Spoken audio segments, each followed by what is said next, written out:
Povo de Deus, boa tarde, Deus abençoe a vida de vocês, amém? Mais um vídeo na nossa tardezinha com Jesus.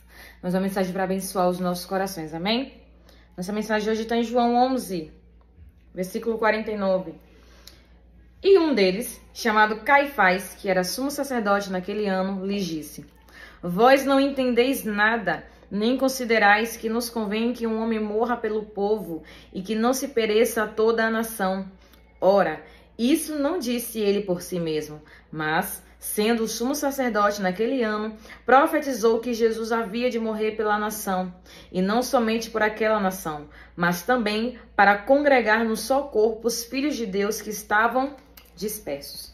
Irmãos, essa conversa aqui, na verdade, essa profecia aconteceu logo após a ressurreição de Lázaro, né? Estavam ali agora os fariseus, todos os eus que eram contra Jesus reunidos, tramando como matá-lo, né? Como prendê-lo, como parar, porque eles começaram a questionar. Tem muita gente crendo nele, tem muita gente seguindo esse homem, porque ele faz muitos milagres. Aí, irmãos, você percebe, né? Jesus estava ali fazendo algo de bom pelo povo, né? Cuidando, curando, libertando, manifestando o seu poder no meio do povo. A intenção era que o povo ficasse feliz, né? Que todo mundo o apoiasse, que todo mundo de fato cresce, que ele era o Messias esperado. Só que isso também causou muita revolta, causou muita raiva, muita inveja, muito ciúme nos que já estavam ali, né? Porque o medo deles era que Jesus também tirasse o poder que eles tinham.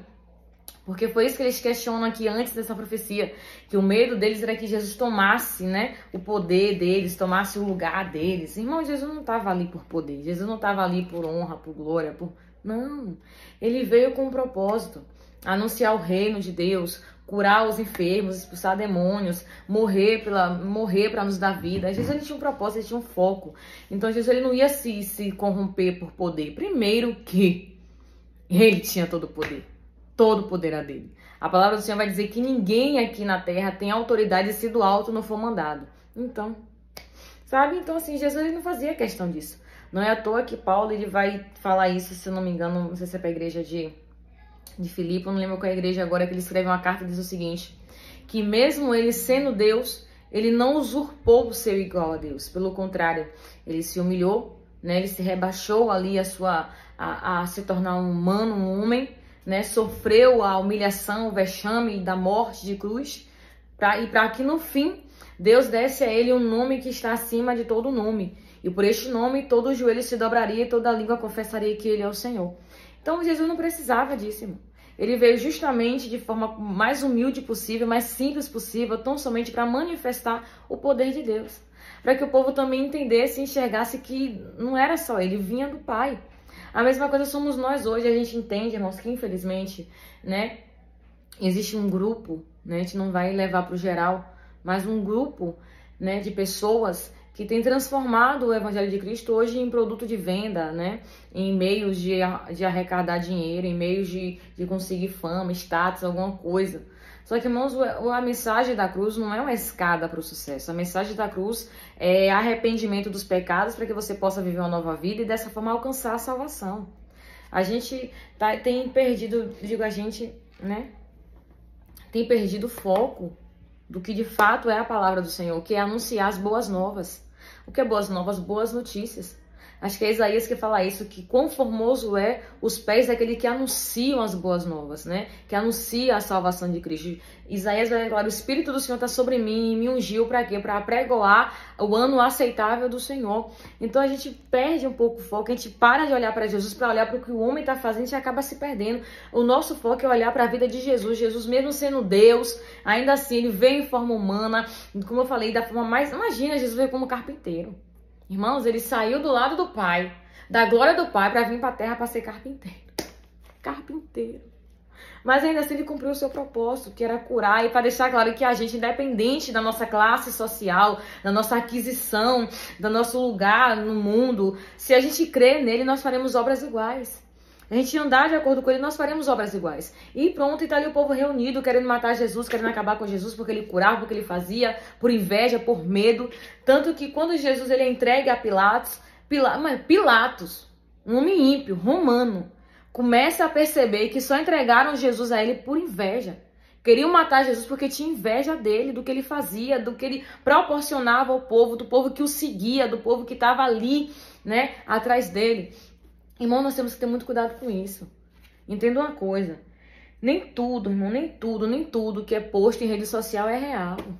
Nem tudo, nem todas as vidas que vocês veem aí, luxando, curtindo. É como uma frase que o pessoal criou aqui na Bahia, né? Devendo e luxando. Às vezes a pessoa tá ali luxando, mas tá devendo horrores.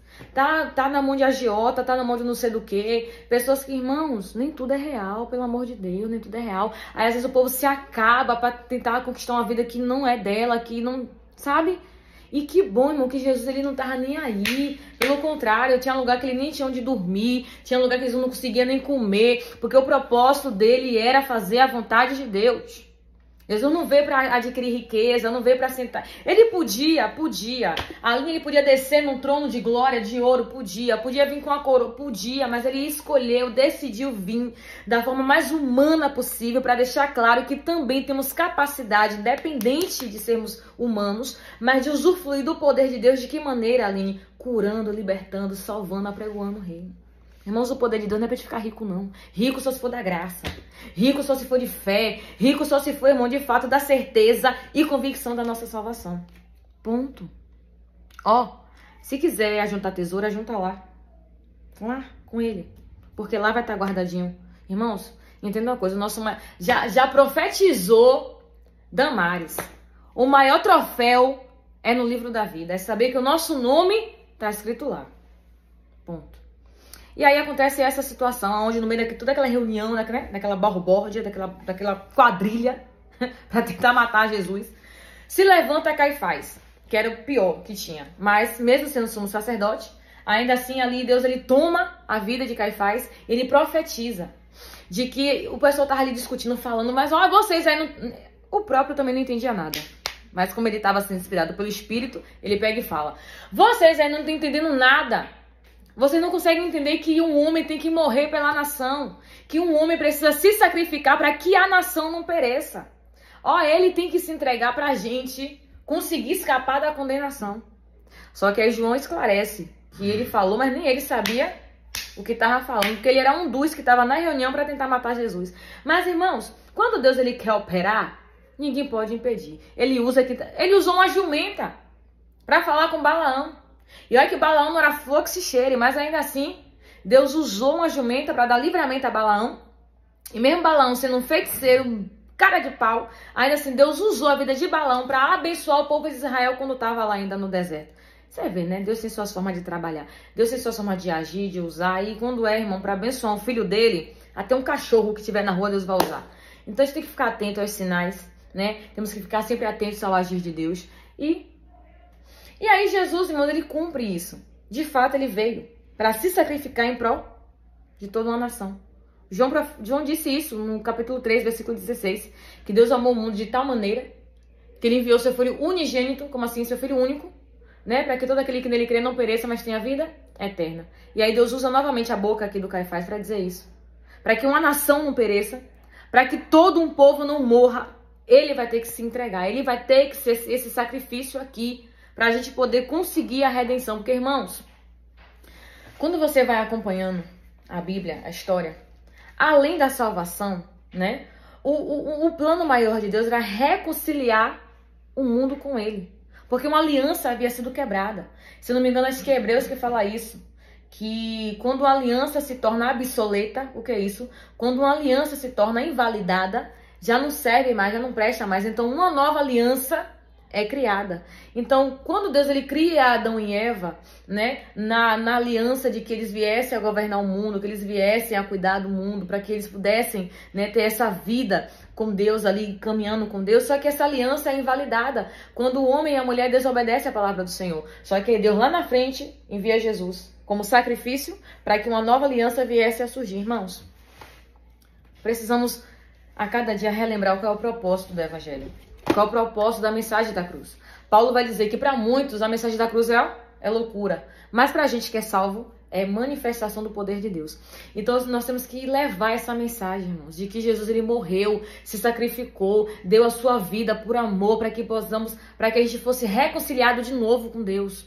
Foi como o João falou aqui, para que os filhos de Deus, né, se tornassem um só corpo, para que todos os que estavam dispersos pudessem se unir em um só corpo por intermédio do Espírito, por intermédio da morte e ressurreição de Cristo. Porque, irmãos, somos o corpo dele e ele é a nossa cabeça. Então, se você está longe de Deus, se você está distante de Deus, se você conhece alguém que está perdido ainda aí, viajando na maionese do mundo, lembra para ele que existe alguém que morreu por ele e por ela. Para que ela tivesse vida, para que ela tivesse um novo começo, um novo caminho, que essa vida aí que eles acham que a vida não é vida, irmão. Vida está em Jesus, vida está na palavra de Deus, vida de verdade é quando você se esforça para seguir a palavra do Senhor. Amém? Vamos orar. Aleluia. Pai, obrigada, Senhor, por esta palavra. Obrigada, Senhor, por nos lembrar, nos recordar, meu Pai, do sacrifício do teu filho naquela cruz. Pai, eu bem sei, eu não vou dizer que eu sei, eu imagino que não foi fácil, Senhor. Não foi fácil para Jesus passar por tudo aquilo, viver tudo aquilo, sentir na pele tudo aquilo, mas ele fez, ele foi fiel até o fim e disse, Pai, está consumado. Pai, a missão dada é a missão cumprida e dessa forma conseguimos, Senhor. Conseguimos uma nova aliança por intermédio do sangue de Jesus derramado naquela cruz. Então, ô Jesus, que essa pessoa que me ouve, que ela possa lembrar disso. Que ela possa recordar isso. E aqueles, meu Pai, que já estão na tua presença, mas que foram corrompidos, meu Pai, pela vaidade do mundo, que eles possam voltar a si e entender que o Evangelho, Pai, não é riqueza, não é fama, não é nada disso, Jesus. O Evangelho, Pai, é salvação, é mudança de vida, é transformação de vida, Senhor. É ter o nosso passado apagado, é ter a nossa culpa removida e viver uma nova história. E ainda melhor, e aguardar pela vida que ainda nos espera ao teu lado. Pai, obrigada, Jesus, por essa palavra, obrigada por esta tarde, que o Senhor possa continuar abençoando, Deus, a vida de todos, Pai, que nos ouve aqui, Deus, neste canal. Pai, muito obrigada, Senhor, por tudo que o Senhor fez, tem feito, e eu sei que ainda há de fazer em nossas vidas. Em nome de Jesus, amém. Amém. Pessoal, que Deus lhe abençoe.